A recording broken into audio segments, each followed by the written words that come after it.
রাধা বল্লভশ্রী হরিবংশ। প্রত্যেককে শারদীয়ার প্রীতি ও শুভেচ্ছা অমৃত বর্ষণ চ্যানেল থেকে। চলুন আমরা একটুখানি মণ্ডপে যাই এবং দেবী প্রতিমাকে দর্শন করি।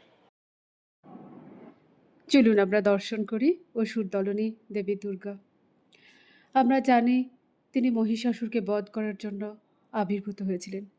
তাই আমরা দেবীর কাছে এটাও প্রার্থনা করব যে আমাদের মনের মধ্যে কাম, ক্রোধ, লোভ, মোহ, মদ ও মাৎসর্য এই 6টি যে অসুর রয়েছে, আমরা যেন সেই অসুরগুলিকে দমন করতে সমর্থ হই।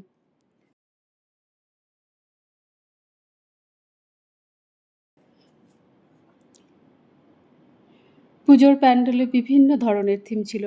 কোথাও রামায়ণ, কোথাও বিভিন্ন মানুষের কালচার, কোথাও ভগবান বিষ্ণুর অনন্ত শয্যা, কোথাও কাশীধাম।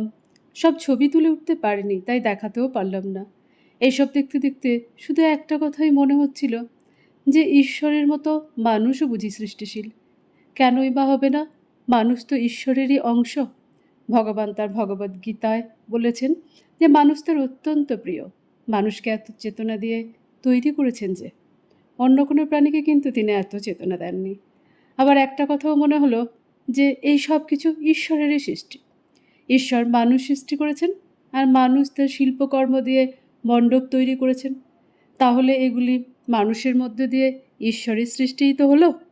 বাড়ি ফেরার পথে আরও একবার সৃষ্টিকর্তার প্রতি শ্রদ্ধা, কৃতজ্ঞতা ও ভালোবাসায় মন ভরে উঠল। সর্বভবন্তু সুখিনঃ, সর্বসন্তু নিরাময়, সর্বভদ্রাণি পশ্যন্তু, মা কশ্চিৎ দুঃখ ভাগ ভবেৎ। সকলে সুখী হন, নিরোগ হন, কাউকে যেন কোনো দুঃখ স্পর্শ করতে না পারে। সকলের ওপর দেবী দুর্গার কৃপা বর্ষিত হোক। রাধে রাধে।